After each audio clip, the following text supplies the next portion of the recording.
A new level of climate insanity taking root while prices at the pump crush the American people. The International Energy Agency has put out this ridiculous 10-point plan to help reduce global oil demand. Ready? Some of their absurd suggestions include cities going car-free on Sundays, traveling by train instead of flying, and only allowing people to drive private cars every other day. So, Greg, if you want to go to San Francisco, I think a train might be the best I would love option. to do that. Imagine how pleasant that would be on Amtrak, just right across the country. I'd meet so many interesting people and probably get killed by them. None of these draconian measures affect people in the city. It's just to punish the rubes and the sticks in the suburbs. Most city folks don't need cars. None of this absurd austerity has an effect on them. They're basically forcing people that they look down on to solve the problems that they cause. Time to create a 10-point austerity plan for people who live in the city. No more pizza by the slice, right? Huh? Really? That's costly. They have to buy it in bulk. You can only use food delivery once a week.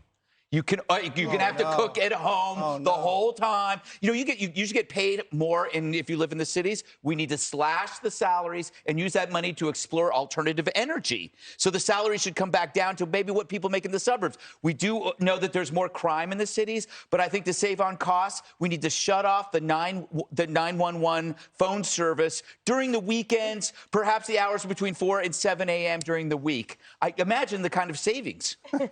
Imagine, Dana.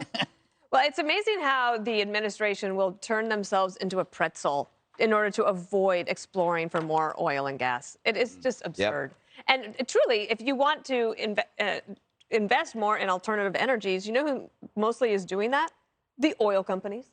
I mean, they have the money to do it. Look at any of their portfolios. They are doing that. They are doing that. And that is what they are doing. That was very Kamala Harris. Kamala-like.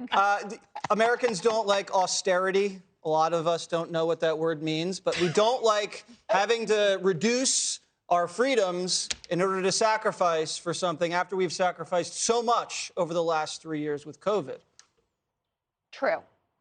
And Judge, so what do you think about So I was watching Bill Maher this weekend, and he had on Obama's former energy secretary, who has an organization, a think tank, with Bush's former energy secretary. And they have something called the Green Real Deal, which they feel is this consensus-building approach to taming climate change. Now, they agree that climate change is man-made, all the normal Democratic platform points, but they are emphasizing using our natural gas capabilities and using nuclear energy to help us get to the place that we all say we want to go in 2050.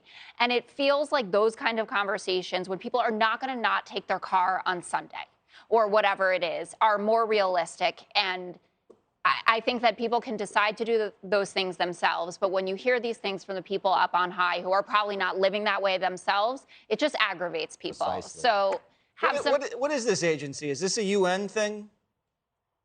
I never heard the of it. IEA? The IEA, yeah. No, it's an international energy agency. EIEIO. Are they associated with the United Nations?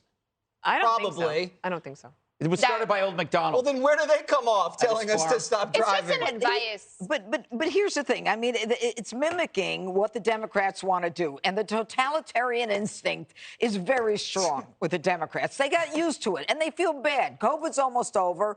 I think it's over. COVID's almost over, and now they want to tell us what to do. And here's the thing. The one that really gets my attention is they want us to use a night train instead of a plane.